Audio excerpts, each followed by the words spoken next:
Hello friend, आइए हम चलते हैं आज क्लास 12th क्लास का इकोनॉमिक्स का ये हम चैप्टर 1 का ये ऑब्जेक्टिव क्वेश्चन करते हैं। इससे रिलेटेड जितने प्रकार के ऑब्जेक्टिव क्वेश्चन बनेंगे सारे हम इस वीडियो में कवर करेंगे। चैप्टर का नाम है, यहाँ पर है समष्टि अर्थशास्त्र, यहाँ पर कर रहे हैं समष्टि अर्थशास्त्र में चैप्टर नंबर 1 है। इससे रिलेटेड जितने प्रकार के ऑब्जेक्टिव क्वेश्चन बनेंगे सारे वीडियो में कवर करेंगे। आइए पहला क्वेश्चन देखते हैं। पहला नंबर क्वेश्चन हमारा क्या है, कारक लागत पर निव्वल राष्ट्रीय उत्पाद को कहते हैं, क्या कहते हैं? तो इसका आंसर यहाँ पर देखिए 4 ऑप्शन दिया गया है। अगर आपको इसमें से लग रहा है कौन सा आंसर सही होगा तो आप इसका आंसर कमेंट बॉक्स में दे सकते हैं। देखिए इसका आंसर होगा, ऑप्शन होगा ए होगा, निजी आय होगा। दूसरा नंबर क्वेश्चन है, सकल घरेलू उत्पाद की गणना में सम्मिलित किया जाता है केवल, क्या किया जाता है? तो यहाँ पर भी 4 ऑप्शन है, तो इसका आंसर होगा ऑप्शन डी होगा, इनमें से कोई को शामिल नहीं किया जाता है। तीसरा नंबर क्वेश्चन है, राष्ट्रीय आय गणना में समीकरण I-S प्लस G-T बराबर M-X माफ्ता में M-X माइनस क्या होगा? तो इसका आंसर होगा ऑप्शन डी होगा, केवल ए और बी दोनों होगा, यानी आयात व्यय माइनस निर्यात राजस्व को, और बी है व्यापार घाटे को। चौथा नंबर क्वेश्चन है, समष्टि अर्थशास्त्र में अध्ययन किया जाता है, यानी समष्टि अर्थशास्त्र में किसका अध्ययन किया जाता है? तो इसका आंसर होगा ऑप्शन होगा डी होगा, इनमें से सभी का अध्ययन किया जाता है। तो आप ऑप्शन देख सकते हैं। 5वां नंबर क्वेश्चन हमारा क्या है, अर्थव्यवस्था में तेज़ी और मंदी की समस्या को कहा जाता है, क्या कहा जाता है? तो इसका आंसर होगा ऑप्शन ए होगा, व्यापार चक्र कहा जाता है। 6ठा नंबर क्वेश्चन है, समष्टि उपकरण है, समष्टि उपकरण क्या है? तो यहाँ पर 4 ऑप्शन है, तो इसका आंसर होगा ऑप्शन डी होगा, इनमें से सभी। 7 नंबर क्वेश्चन है, समष्टि आर्थिक चर प्रमुख हैं, तो इसका आंसर होगा ऑप्शन डी होगा, इनमें से सभी। 8 नंबर क्वेश्चन है, व्यापक अर्थशास्त्र की निम्नलिखित में कौन सी उपयोगिता है? इसका आंसर होगा ऑप्शन डी होगा, इनमें से सभी होगा। 9 नंबर क्वेश्चन है, व्यापक अर्थशास्त्र की निम्नलिखित में कौन सी सीमाएं हैं? इसका आंसर होगा ऑप्शन सी होगा, ए और बी दोनों होंगे।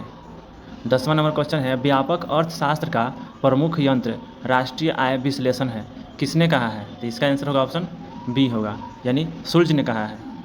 11 नंबर क्वेश्चन है, समष्टि अर्थशास्त्र की प्रमुख विशेषता निम्नलिखित में से कौन सा है? तो इसका आंसर होगा ऑप्शन डी होगा, इनमें से सभी होगा। 12 नंबर क्वेश्चन है, 4 क्षेत्रीय मॉडल में निम्नलिखित में कौन शामिल है? तो इसका आंसर होगा ऑप्शन बी होगा, परिवार, फर्म, सरकार, विदेशी क्षेत्र। 13 नंबर क्वेश्चन है, 3 क्षेत्रीय मॉडल में निम्नलिखित में कौन शामिल है? तो इसका आंसर होगा इनमें से सभी, ऑप्शन डी होगा। 14 नंबर क्वेश्चन है, परिवार फर्मों को निम्न में कौन सी सेवाएं प्रदान करती है? तो इसका आंसर होगा ऑप्शन डी होगा, इनमें से सभी। 15 नंबर क्वेश्चन है, स्टॉक के अंतर्गत निम्नलिखित में कौन शामिल है? इसका भी आंसर होगा इनमें से सभी, यानी ऑप्शन डी होगा। 16 नंबर क्वेश्चन है, अर्थव्यवस्था के प्रमुख क्षेत्र निम्न में कौन से हैं? इसका आंसर होगा ऑप्शन डी होगा, इनमें से सभी, यानी जिस क्वेश्चन में इनमें से सभी है उसका ही आंसर, ज़्यादातर आंसर इनमें से सभी होता है। अगर एग्जाम में इनमें से सभी आए तो उसे आप बिना सोचे समझे मार सकते हैं। 17 नंबर क्वेश्चन है, रिसाव का राष्ट्रीय आय पर क्या प्रभाव पड़ता है? तो इसका आंसर होगा ऑप्शन ए होगा, संकुचनात्मक प्रभाव पड़ता है। 18 नंबर क्वेश्चन है, अर्थव्यवस्था के संतुलन के लिए आवश्यक है, क्या आवश्यक है? तो इसका आंसर होगा ऑप्शन ए होगा, अंततः क्षेपण बराबर रिसाव। 19 नंबर क्वेश्चन है, साधन लागत पर शुद्ध राष्ट्रीय उत्पाद को कहा जाता है, क्या कहा जाता है? तो इसका आंसर होगा ऑप्शन ए होगा, राष्ट्रीय आय कहा जाता है। 20 नंबर क्वेश्चन है, सकल राष्ट्रीय उत्पाद किसी देश में एक लेखा वर्ष में सामान्य निवासियों द्वारा अर्जित साधन आय का कुल जोड़ है, जिसमें मूल्य ह्रास सम्मिलित रहता है। तो इसका आंसर होगा ऑप्शन ए होगा, GNP। 22 नंबर क्वेश्चन है, क्या सत्य है? यहाँ पर 4 ऑप्शन दिए गए हैं, इसमें से बताना है कि कौन सत्य है। तो इसका आंसर होगा ऑप्शन सी होगा, NNP बराबर होता है GNP माइनस घिसावट होता है। 23 नंबर क्वेश्चन है, विदेशों से शुद्ध साधन आय हो सकती है। तो इसका आंसर होगा ऑप्शन सी होगा, ए और बी दोनों होगा। 24 नंबर क्वेश्चन है, एक वर्ष की अवधि में उत्पादित अंतिम वस्तुओं और सेवाओं का बाजार मूल्य प्लस विदेशों से प्राप्त शुद्ध साधन आय माइनस घिसावट या पूंजी उपभोग है। तो इसका आंसर होगा ऑप्शन ए होगा, NNP MP। 25 नंबर क्वेश्चन है, रोजगार सिद्धांत का संबंध है। इसका आंसर होगा ऑप्शन सी होगा, व्यष्टि अर्थशास्त्र। 26 नंबर क्वेश्चन है, निम्नलिखित में कौन सी टिकाऊ वस्तुएं हैं? तो इसका आंसर होगा ऑप्शन डी होगा, उपयुक्त सभी। 27 नंबर क्वेश्चन है, निम्न में कौन गैर टिकाऊ वस्तुएं हैं? इसमें से कौन गैर टिकाऊ वस्तुएं हैं? तो इसका भी आंसर होगा इनमें से सभी, तो डी होगा। 28 नंबर क्वेश्चन है, निम्न में कौन स्टॉक का उदाहरण नहीं है? तो इसका आंसर होगा ऑप्शन डी होगा, इनमें से सभी है। 29 नंबर क्वेश्चन है, निम्न में कौन प्रवाह का उदाहरण है? तो इसका आंसर होगा ऑप्शन डी होगा, इनमें से सभी। 30 नंबर क्वेश्चन है, स्टॉक का संबंध होता है, किससे होता है? तो इसका आंसर होगा ऑप्शन सी होगा, ए और बी दोनों का, यानी समय बिंदु किसी निश्चित समय दोनों होगा। 31 नंबर क्वेश्चन है, प्रवाह का संबंध होता है, प्रवाह का संबंध होता है, किससे होता है? तो इसका आंसर होगा ऑप्शन सी होगा, समय काल से होता है। 32 नंबर क्वेश्चन है, किसी व्यक्ति की संपत्ति क्या है? तो इसका आंसर होगा ऑप्शन ए होगा, स्टॉक है। 33 नंबर क्वेश्चन है, किसी व्यक्ति की आय क्या है? तो इसका आंसर होगा ऑप्शन सी होगा, प्रवाह है। 34 नंबर क्वेश्चन है, स्टॉक एक अवधारणा है, तो इसका आंसर होगा ऑप्शन ए होगा, स्थैतिक होगा। 35 नंबर क्वेश्चन है, प्रवाह के प्रमुख उदाहरण हैं, तो इसका आंसर होगा ऑप्शन डी होगा, इनमें से सभी है। 36 नंबर क्वेश्चन है, घिसावट व्यय के प्रमुख घटक हैं, तो इसका आंसर होगा ऑप्शन डी होगा, इनमें से सभी। 37 नंबर क्वेश्चन है, वैयक्तिक आय की गणना में घटाई जाने वाली मदें कौन से हैं? तो इसका आंसर हो जाएगा ऑप्शन डी होगा, इनमें से सभी होगा।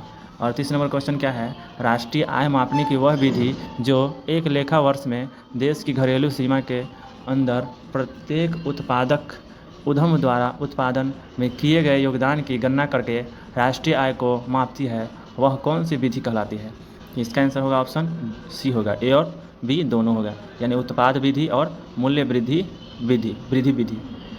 39 नंबर क्वेश्चन है, प्राथमिक क्षेत्र में किसे शामिल किया जाता है? तो इसका आंसर होगा, इनमें से सभी होगा, डी है।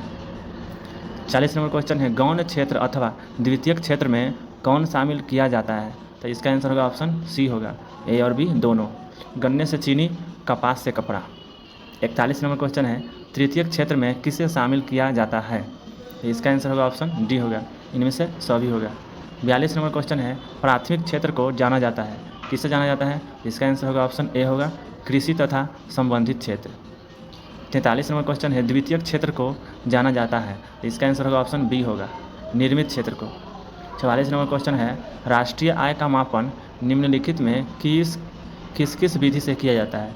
तो इसका आंसर होगा ऑप्शन बी होगा, आय विधि से। 45 नंबर क्वेश्चन है, एक अर्थव्यवस्था में कौन सा क्षेत्र शामिल रहता है? तो इसका आंसर होगा ऑप्शन डी होगा, इनमें से सभी। 46 नंबर क्वेश्चन है, राष्ट्रीय आय के आकलन में किसी वस्तु या सेवा का मूल्य एक से अधिक बार शामिल करना कहलाता है, क्या कहलाता है? तो इसका आंसर होगा ऑप्शन बी होगा, दोहरी गणना कहलाता है।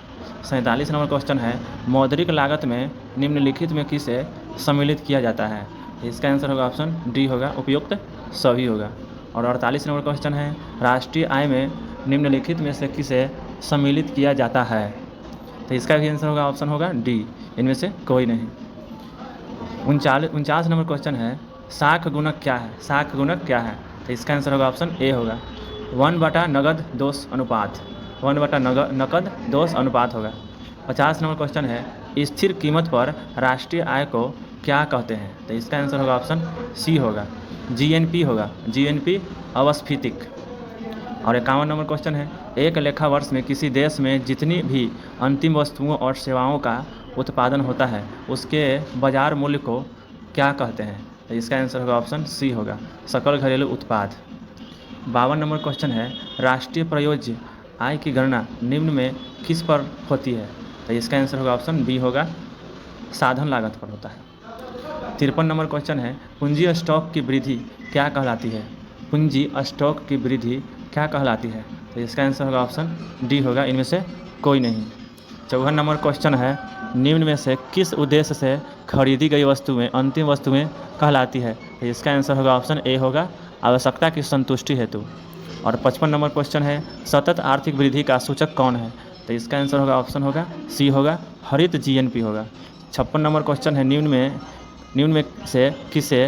में से निजी कौन वस्तु नहीं है? तो इसका आंसर होगा ऑप्शन सी होगा, रेल निजी वस्तु नहीं है। और 57 नंबर क्वेश्चन है, निम्न में से स्टॉक चर कौन है? तो इसका आंसर होगा ऑप्शन डी होगा, धन। इस तरह से इस चैप्टर से रिलेटेड जितने प्रकार के ऑब्जेक्टिव क्वेश्चन रहे सारे हम इस वीडियो में कवर किए हैं। अगर हमारे चैनल पर नए हैं तो हमारे चैनल को सब्सक्राइब कर दें। अगर आपको वीडियो अच्छा लगा होगा तो वीडियो को अधिक से अधिक लोगों तक शेयर कर दें। आपको यहाँ पर 10th और 12th से सारे सब्जेक्ट से रिलेटेड ऑब्जेक्टिव क्वेश्चन का आंसर मिल जाएंगे। तो मिलते हैं अगली वीडियो में। जय हिंद, जय भारत।